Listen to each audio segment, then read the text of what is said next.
৩৭ ওভারে শ্রীলঙ্কার সামনে ২৯৬ রানের টার্গেট। নাজমুল হোসেন শান্ত সেঞ্চুরি অপেক্ষা করেছিলেন, সেটা বোঝা গেল স্পষ্টভাবে। লাঞ্চের পর সেঞ্চুরি করতে সময় নিয়েছিলেন ২২ বল, এরপর ২৫ রান করেছেন মাত্র ৯ বলে। ১২৫ রান করে নিজে অপরাজিত থেকেছেন, মাঠ ছেড়েছেন। দলের স্কোর হয়েছে ২৮৫। এমন সময় ইনিংসের ইতি টানেন শান্ত।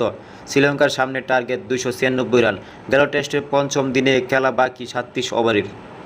বন্ধুরা, খেলার সকল আপডেট পেতে আমাদের চ্যানেলটি সাবস্ক্রাইব করেন এবং একটি লাইক দিয়ে পাশে থাকেন।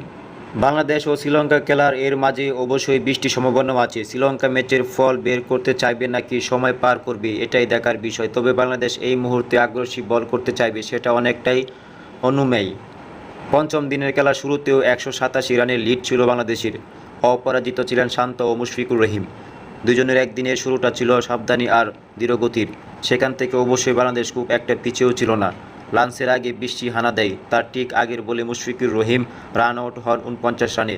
শান্ত তখন সেঞ্চুরি থেকে ১১ রান দূরে। এই একটা সেঞ্চুরি শান্তর নাম তুলতে পারত বৈশ্বিক কিংবদন্তির রেকর্ডে।